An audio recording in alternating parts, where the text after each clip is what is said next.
Bonjour tout le monde, j'espère que vous allez bien. Pour commencer, n'hésitez pas à mettre votre masque parce que je suis positif au Covid et que j'ai pas envie de vous refourguer ma maladie même à travers le téléphone. Aujourd'hui, on va parler du scandale qui a éclaté sur Twitter. Une fois n'est pas coutume, sur Twitter, on a énormément de scandales sur l'équipe d'Italie qui serait raciste. Donc, je vais revenir un petit peu sur pourquoi c'est vrai, pourquoi c'est faux et moi ce que j'en pense et vous expliquer à chaque fois un petit peu le pourquoi du comment et afin que vous puissiez à la fin de la vidéo me donner votre avis. Là où ils ont raison, c'est que quand on regarde la sélection italienne, eh bien il n'y a pas beaucoup de diversité.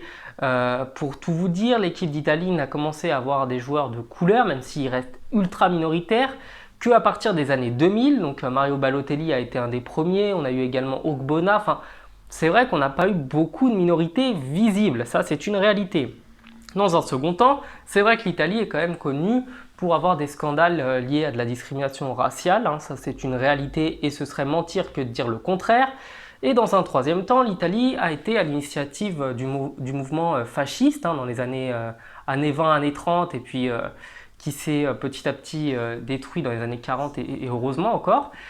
Et c'est vrai qu'à cause de ça, il y a des traces d'une Italie assez raciste. Il y a des gens, surtout des anciens, qui sont très malheureux que quelqu'un comme Mussolini ne soit plus là.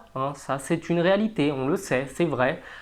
Et pour parler italien, je peux vous assurer que oui, il y a des gens qui pensent comme ça. Donc, d'un côté, ils n'ont pas tort. D'un autre côté, là où ils ont tort, c'est que l'équipe d'Italie a besoin de joueurs bons pour l'Euro. Et si Moïse Kean n'a pas été sélectionné, parce que c'est surtout de lui en fait qu'il parlait, il disait surtout que c'est Moïse Kean qu'ils n'ont pas pris parce qu'il était noir.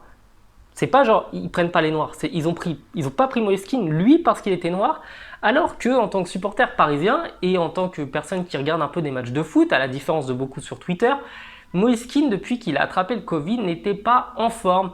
Il n'avait plus de poids pour l'équipe du Paris Saint-Germain, il n'était plus vraiment aussi fort qu'avant.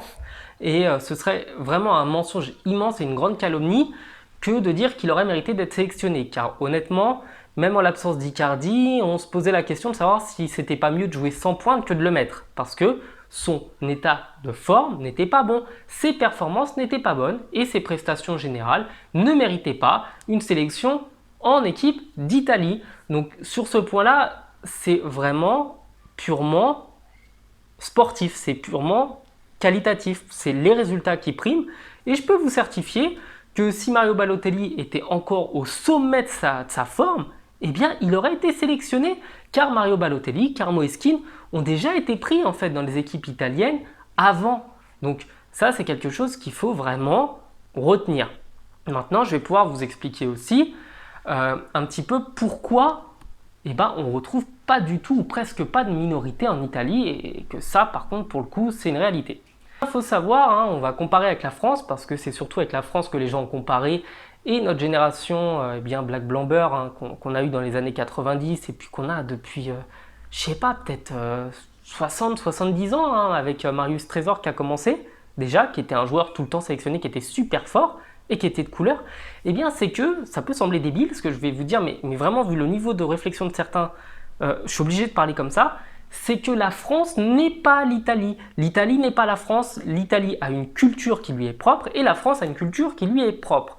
Quand l'Italie a été créée en 1860, à la base, c'était un ensemble de petits royaumes indépendants, très fiers d'eux, très nationalistes. Ce qui fait que les gens du Nord étaient en avance par rapport à ceux du Sud et que les gens du Sud n'apprécient pas ceux du Nord. Ils disent même "Hanno la puzza sotto il naso".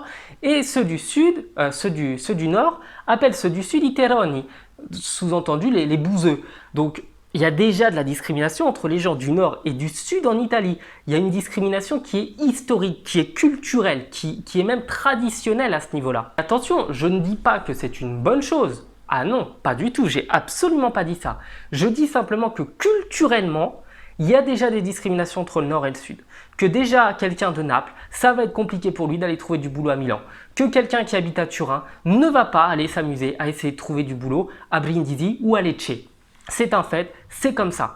Et dans le même temps, l'équipe de France est certes très multiculturelle et c'est encore une fois une chance d'avoir des gens de tout horizon, même s'ils sont français avant d'être de là-bas, c'est que L'empire colonial italien, il y en a eu un, très léger, hein, qui a duré 60 ans à tout casser entre la Libye et l'Érythrée.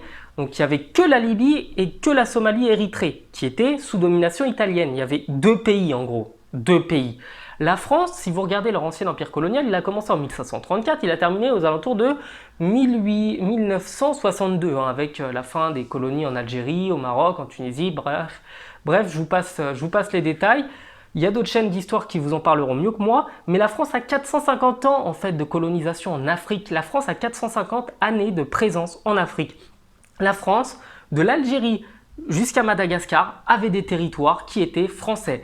La France a encore des territoires dans les Caraïbes, a encore des territoires en Amérique du Sud avec la Guyane, et la France a encore des territoires en Océanie avec Tahiti. Donc la France est de toute évidence un pays qui était très diversifié avec des gens venant de populations très lointaines les unes des autres, parce que vous n'allez pas me dire qu'il y a vraiment beaucoup de ressemblances physiques entre des gens de Guadeloupe, donc des créoles, et des gens qui viennent de Tahiti, en passant par les gens qui étaient à l'époque, quand la France était en Indochine avec le Vietnam, le Laos et compagnie. Il n'y a pas de ressemblance physique, c'est réel. Mais ce qui est réel, c'est que tous ces gens-là sont français. Ils sont tous français. Même en Inde, il y avait des petits territoires français.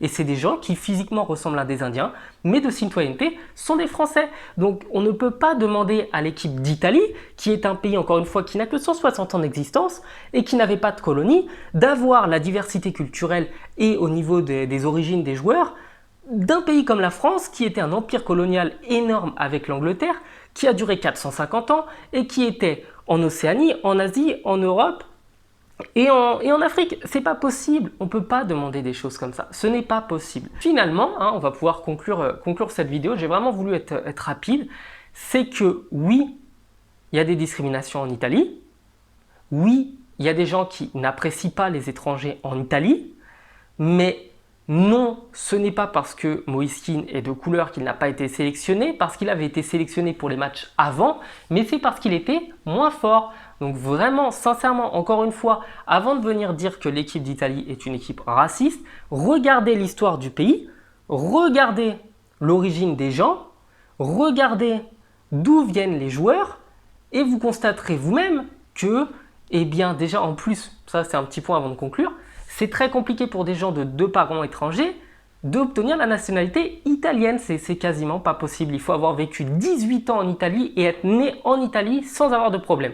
Donc ça fait que c'est forcément très compliqué par rapport à la France, où si vos deux parents sont étrangers, vous pouvez obtenir la nationalité assez facilement en prouvant de 5 ans, je crois, de résidence en France de manière légale évidemment, et faire la demande à vos 13 ans.